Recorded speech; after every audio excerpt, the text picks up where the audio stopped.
Hello everyone and welcome to This Explainer. I'm really thrilled you're tuning in today because we're going to tackle a topic that, honestly, usually causes a whole lot of headaches, but it really doesn't have to. We're talking about getting a replacement for a lost car title right here in the great state of Utah. So let's just jump straight into it and make this entire process completely painless. Have you misplaced your car title and you're feeling stuck?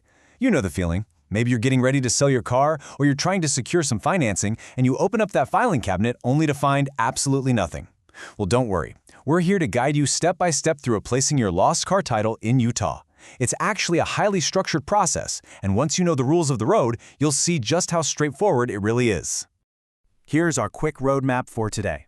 We'll start with an intro and the DMV requirements, move into the step-by-step process, cover avoiding common title pitfalls, look at a real-life title success story, hit some frequently asked questions, and wrap up with our conclusion and final guidance.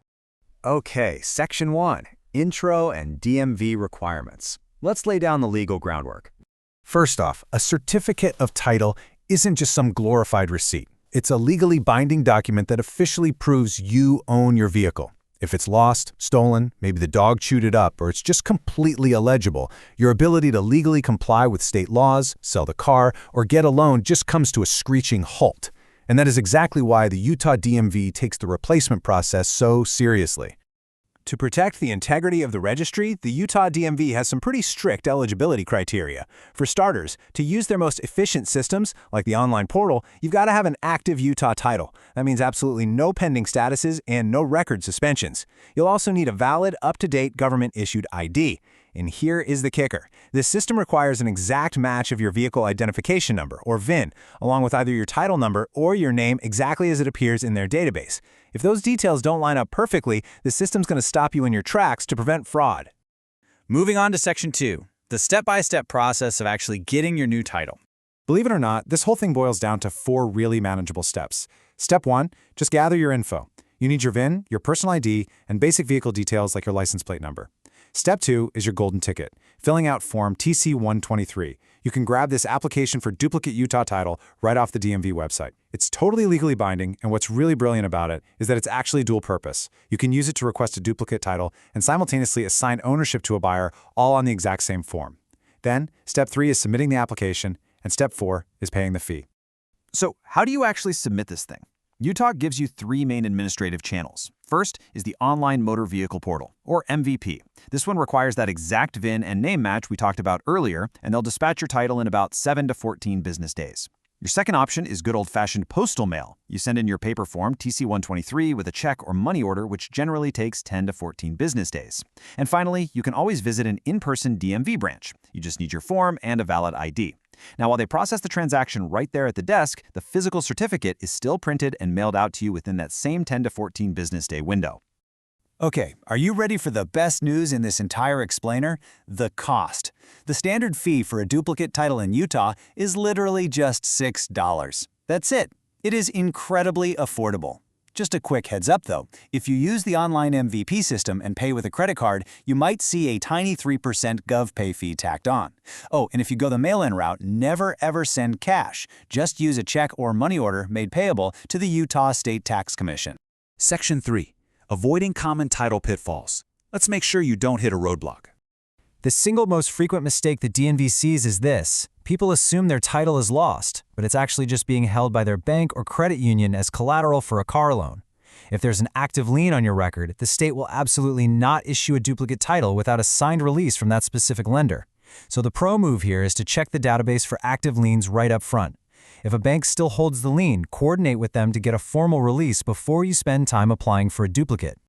Section 4, a real-life title success story to show you how this practically plays out. Picture a Utah resident who is super excited to sell their car to a neighbor. On day 1, they clean the car, get everything ready, open their file folder, and realize the title is gone. Total panic, right? But on day 2, instead of stressing, they log on to the Utah Motor Vehicle Portal online, double-checking that they have their precise VIN and vehicle data. By day 3, they use the Utah person-to-person online system, submit their digital form, and pay that small $6 fee. Fast forward to day 10, right in the middle of that 7 to 14-day window, and boom, the physical replacement title is sitting in their mailbox. They sign it over, hand the keys to their neighbor, and the sale is done. Smooth, easy, and completely by the book. Section 5. Frequently asked questions. Let's clear up some of those lingering doubts. This is for sure the most urgent question on every applicant's mind. You need the paperwork, and you want to know exactly when you're going to hold it in your hands. Well, standard processing and physical mail delivery takes about 7 to 14 business days. And what's kind of fascinating here is that this timeline stays pretty consistent no matter how you submit your application. Whether you do it online, mail it in, or stand in line at the DMV, the state's printing and mailing infrastructure is still going to take about 1 to 2 weeks to get it to your door. Here's a fantastic question that trips up a ton of people who co-own a car. What is the actual difference between having the word "and" versus the word "or" printed right between the names on your title? The legal distinction here is massive. If your title says "and," or if it uses an ampersand or a slash, it means all listed owners have to physically sign the document to transfer it or request a duplicate. But if it says "or," only one owner's signature is needed. Policy experts actually highly recommend using the word "or" when you first title a jointly owned vehicle. That way, if someone's out of town or just unavailable down the road, the other owner can quickly request a duplicate or sell the car without any messy delays. Okay, let's tackle one last scenario. What if you just moved to Utah, brought your car with you, but managed to lose the title from your old state before you could register it here? This is a super critical limitation you need to know about. The Utah Online MVP portal literally cannot process out-of-state records. You absolutely have to apply for a duplicate title through the originating state where the car was last registered. But don't worry, the Utah DMV does offer a clever workaround so you aren't completely stranded. You can take a bill of sale to a local Utah DMV office, pay your titling fees, and they'll issue you a temporary driving permit. That lets you legally drive your car in Utah while you sit back and wait for the out-of-state paperwork to show up in the mail. Section 6. Conclusion and final guidance. Let's wrap this up. All right, here is your quick recap and your clear path forward. First, verify your eligibility. Make sure your Utah title is active and you don't have any surprise bank liens holding things up. Second, fill out Form TC-123 accurately, double-checking that your VIN and name match the state's records flawlessly. Third, pick the submission channel that works best for you, whether that's the online portal, the mail, or an in-person visit. And finally, pay that super reasonable $6 fee. When you know what to expect, replacing the title is an incredibly straightforward administrative task. So I want to leave you with this thought. Are you ready to clear that administrative hurdle and reclaim your legal ownership today? You've got the tools, you understand the forms, and you know the exact timelines.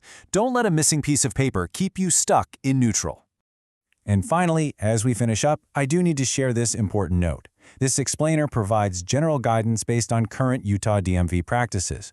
Rules and fees may change, so always check with official Utah DMV sources or consult a legal professional if needed.